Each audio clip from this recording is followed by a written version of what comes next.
So this is the video of the 1959 Land Rover Series 2. So the truck was built on May 25th, 1959, shipped to California, and spent most of its life in California, actually all of its life in California, mainly in the Sierra Nevada areas. I bought the truck out of Truckee, which is the name I've given to the truck. I have a couple other Rovers, so I tend to give them names. It was originally marine blue, which still has the original color on the inside. The outside was resprayed at some point to a different color. I painted it back to the marine blue. What we did is we color matched the paint, and then we put a flattening agent in the paint to kind of dull it down, so take the sheen off of it so it looks a little more aged and kind of goes with the, so it doesn't look all shiny and glossy. Really didn't do any body work on it. It does have bumps and bruises and things around the body, but relatively in good shape. It's typical Land Rover stuff. The bodies being aluminum, they are very soft, tend to dent easily.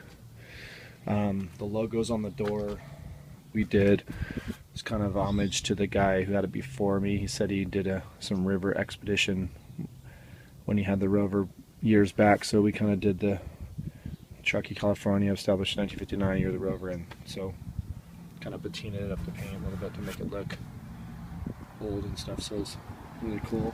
I have a lot of period stickers and things on it, outdoor gear, and I have some old vintage camping and outdoor gear inside the vehicle that could go with the vehicle.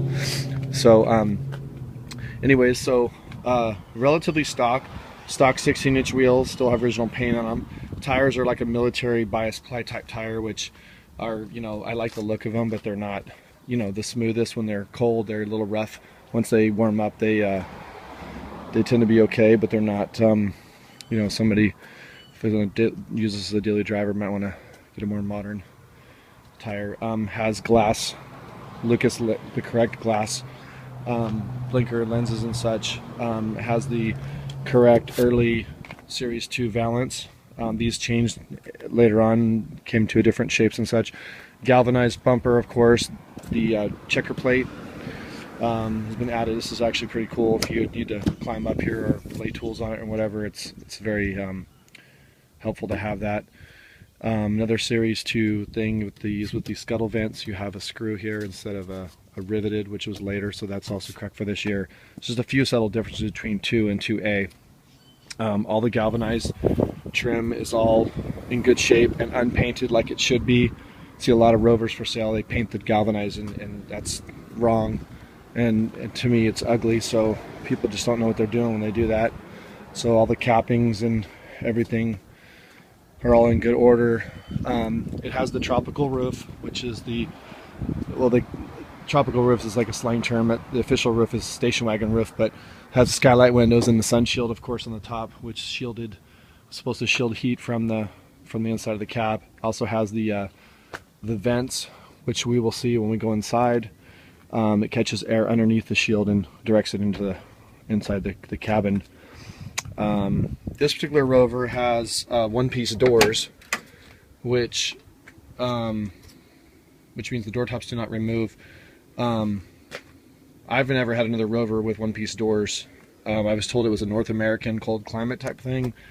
I don't know, but it's definitely unusual. Rover also has the deluxe hood, which has the rounded front with the dish, has the little bit of a dish for the spare tire, the spare tire mount. And here's a little better shot of the roof we were talking about. You can see the bumps in the roof for the vents. So let's go and take a little video inside. So inside, it's all original, you know, unpainted, unchanged. You know, it's a little dirty and stuff, but it's all the original blue paint. And inside of the doors, you have a little bit of some chipping on some areas here with a little surface rust, but this is not major rust of any sort. What happens is when you have the bonding of two types of metals, when you have a steel infrastructure on the door and an aluminum out, you get the bonding of metals, you get a chemical reaction, and it tends to do that in some spots. You can see the dash is pretty much stock. A temp gauge was added over here. It's a Smith's temp gauge I added when I redid the water pump and such recently. Has the knobs that open the scuttle vents, which is correct for early Series 2. And the horn button on the lever there, instead of in the middle of the horn, that is also correct for 2. 2A, they went to the middle, so that is right. That's not something somebody added, that is stock. There's your Kodiak heater, has the better heater. This truck came from a cold climate, spent most of its life in the Sierras, so that was something that was used a lot, along with the larger defroster vents to make it defrost a lot better. In the rear you can see some of my gear I have in there. The headliner in the rear is the original from '59. It's, for being 50-something years old, is actually looks pretty good. So no, not perfect of course, but tend to just leave stuff original unless it needs to be replaced. I like my Rovers with character, so you can see the seats aren't tore up or anything. So go ahead and shut the door there. Sliding windows on the side, which is typical for the tropical roof. This is an old cross-country ski rack that was on there from a previous owner, and I actually have some old skis that I throw on there sometimes just for looks. So I left that on there because I think it's kind of neat. The rear door has the tire mount, so you can have a spare on the rear, spare on the hood, and spare inside the cabin against the rear of the seats. You could actually have 3 spares on these things. So as far as rust, there's no rust in the vehicle.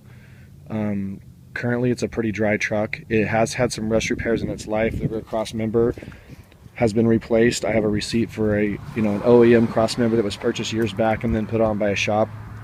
It's the correct member. Everything was done right. You can't even tell unless I mean, if I didn't have the receipt and know that it was done, you probably would never even know. There's no rust in the bulkhead. This is where they usually rust, in this area here. It's all solid in there.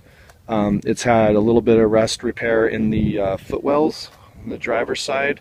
With an OEM panel was done. That's common area too. That's all been done. I have receipts for all that. So those are the 2 areas I know that have had rust repair, which is from water splashing up, the weather and stuff, and that's typical.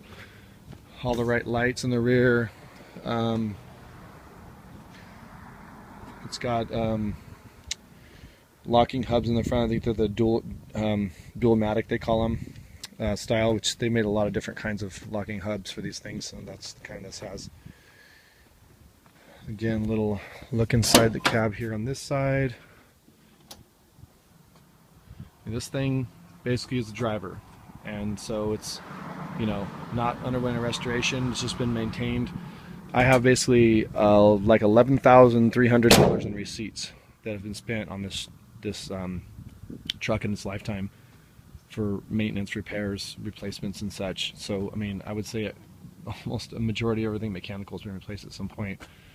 So let me go ahead and open the hood up real quick. So I may have to put the phone down a sec. Okay, so here we have the motor. Stock radiator, original radiator, still dated 1959. It's been flushed and everything probably several times. I have receipts for all that stuff too. Zenith carburetor, still has the stock brakes. Kodiak heater over here is positive. I mean, it is negative ground, so it's been converted. Recently, in addition to all the receipts I have for all kinds of things that have been done in its life, I recently had the head off, new rollers.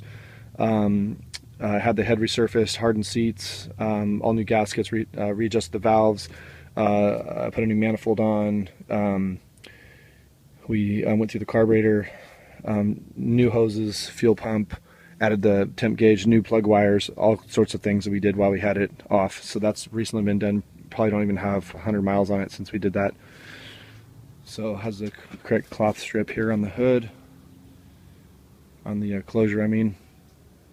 So it's all the wiring is pretty much stock.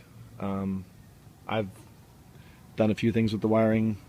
The Rovers tend to have wiring gets a little messy, but this one's fairly in order. Everything works that I know of. Lights work, everything functions as it should. So I mean, when I drive it, I don't recall anything not working. The fender mounted mirrors work. These are a period Land Rover mirror, but they're the original ones were a little smaller. Somebody could take those off and do something on the doors if they wanted to. This is, you know, this is correct to have them on the fender, but some people prefer them on the door. So if someone wanted to do like a Series 3 type mirror on the door, they could do that. This is the air inlet for the Kodiak heater. Underneath, it's typical driver quality. It's not real clean or nothing underneath there, but you know, the frame's not rusty anywhere. It's got a few leaks, typical little drips. All Rovers tend to leak and drip, but nothing significant that's worth getting worried about. It's had a lot of stuff done underneath. I have receipts for exhaust, muffler, you know, all kinds of swivels, gaskets, suspension. I mean, you name it. I'd have to go through all the receipts to see, but there's a ton of stuff been done. So I'm going to open the rear door real quick here and look in the back. So again, you can see I have these mats that I made and put in here. They actually help keep it quiet as well. So this is all the original blue inside, and here too, this is just some residue. The previous owner had some stuff, kind of, they had upholstered this sort of with some material to keep it, I guess, warmer in the colder climate, or keep the heat in.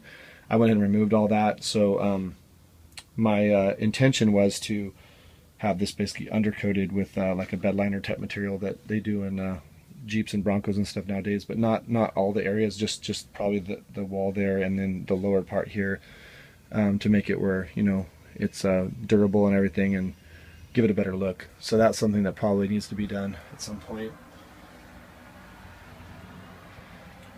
Look at the dash there. So I think that's pretty much it. There's a hitch on here. I don't think I've ever towed anything, but it does have the hitch. So this is the Rover. I have it listed for sale currently. I can be reached at 209-327-2904 for questions, or you can email me through the auction or the listing that I currently have. I might be posting this in several places, but wherever you find this video, link would be, you can contact me through that. So this is the 1959 Land Rover. Thanks for looking at my video.